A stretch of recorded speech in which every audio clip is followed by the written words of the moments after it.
জুলাই শহীদদের স্বপ্ন পূরণে ঐক্যের ডাক, দুর্নীতি ও স্বৈরাচারমুক্ত নতুন বাংলাদেশ গড়ার আহ্বান। আজ ইতিহাসের একটি গৌরবোজ্জ্বল দিন। প্রথমবারের মতো পালিত হচ্ছে জুলাই শহীদ দিবস।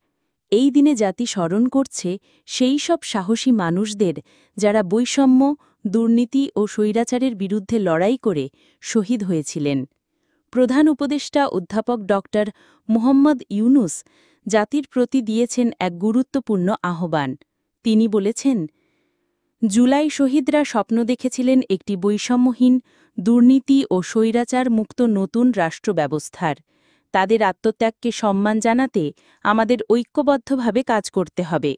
তিনি আরও বলেন, জুলাইয়ের চেতনাকে ধারণ করে নতুন বাংলাদেশের পথে দৃপ্ত পদভারে একযোগে সবাই এগিয়ে যাব, এই হোক আজকের দিনে আমাদের শপথ। আজকের দিনটি শুধু স্মরণ নয়, এটা অঙ্গীকারের দিন। ২০২৪ সালের ১৬ই জুলাই এক অবিস্মরণীয় দিন। বৈষম্যমূলক কোটা ব্যবস্থার বিরুদ্ধে আন্দোলনরত শিক্ষার্থীদের ওপর পুলিশের গুলি ও সন্ত্রাসী হামলায় চট্টগ্রাম, রংপুর এবং ঢাকায় শহীদ হন অন্তত ৬ জন। এই আত্মদানের ফলেই দেশজুড়ে শুরু হয় গণ-অভ্যুত্থান। অচিরেই আন্দোলন রূপ নেয় স্বৈরাচার বিরোধী গণ-আন্দোলনে। স্বৈরাচার দেশ ছেড়ে পালায়, হাজারো শহীদের রক্তের বিনিময়ে ঘটে মুক্তির নতুন সূর্যোদয়। প্রধান উপদেষ্টা বলেন, শহীদদের রক্তের দাম দিতে হবে কাজের মাধ্যমে। এই জন্য অন্তর্বর্তী সরকার চালু করেছে বেশ কিছু কল্যাণমূলক উদ্যোগ।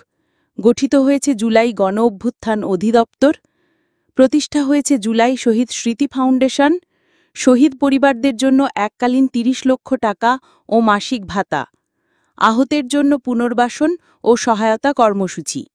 আজ সরকারি, অর্ধসরকারি ও শিক্ষা প্রতিষ্ঠানগুলোতে অর্ধনমিত পতাকা, দেশব্যাপী মসজিদে দোয়া, অন্যান্য উপাসনালয়ে প্রার্থনা।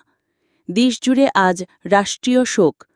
প্রধান উপদেষ্টা শহীদদের রুহের মাগফিরাত কামনা করে বলেন, আজকের এই দিনে নতুন বাংলাদেশ গঠনের জন্য আমরা সবাই শপথ নিই, জুলাই শহীদদের স্বপ্নের রাষ্ট্র আমরা গড়বই। জুলাই শহীদদের স্বপ্ন ছিল একটি বৈষম্যহীন, দুর্নীতিমুক্ত এবং স্বৈরতন্ত্রহীন বাংলাদেশ।